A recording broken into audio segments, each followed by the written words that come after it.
ইত্তেফাকে গত্ত থাকা বিএনপির নেতারা এখন এক একটা বাঘ হয়ে দাঁড়িয়েছে। তারা এখন কোনো সংস্কারেই রাজি হচ্ছে না, সব কিছুতে না না এবং মানব না।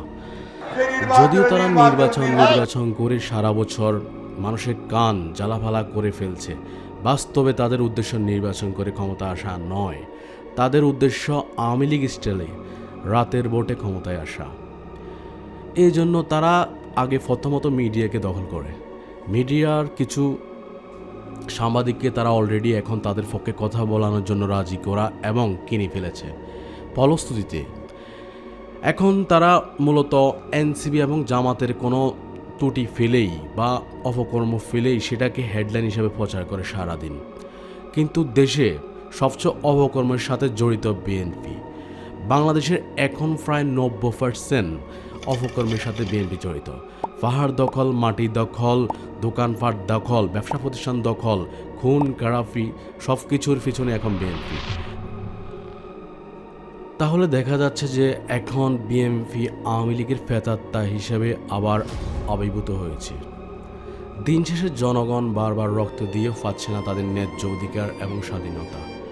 ৭১ পরে যেরকম মুজিব বাহিনী দেশকে লুটেপুটে খেয়েছে, এখন বিএনপি সেই চরিত্রে আবির্ভূত হয়েছে। কথা হচ্ছে, এভাবে কি চলবে দেশ? কোনো সংস্কারই কি হবে না?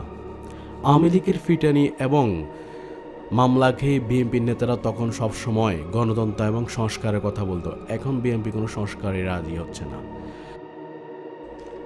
ফেয়ার নির্বাচন না। দুইবারের বেশি প্রধানমন্ত্রী থাকতে পারবে না না। রাতের ভোটের নির্বাচন হ্যাঁ, মূলত তাদের উদ্দেশ্য এটাই। আওয়ামী লীগ স্টাইলে তারা দেশকে প্রতিনিধিত্ব করতে চাচ্ছে, এজন্যই তারা কোনো সংস্কার মেনে নিচ্ছে না। বিএনপির অধিকাংশ কেন্দ্রীয় নেতা এবং তৃণমূলের নেতারা মনে করছে এনসিপি, জামাত এবং ইসলামিক দলগুলো তাদের বিপক্ষে জামানত হারাবে। এই ধারণা থেকেই তারা কোনো সংস্কার মেনে নিচ্ছে না। যদি শক্তিশালী কোনো বিরোধী দল থাকতো তারা অনেক সংস্কারে মেনে নিত। এখন যেই বনে বাঘ নেই সেই বনে শিয়ালি রাজা, তাই তারা এই ধারণা থেকেই কোনো সংস্কার মেনে নিচ্ছে না। তবে এর ফলাফল কিন্তু ভয়াবহ বিএনপির জন্য। বিএনপির লিডার তারেক রহমান যদি দলকে বাঁচাতে চায় আওয়ামী লীগের মতো পতন থেকে, তাহলে তাকে এখনই পদক্ষেপ নিতে হবে। কারণ সংস্কার দেশের জনগণ চায়। এখন আর 2000 সালের মতো জনগণ বোধহয় নেই।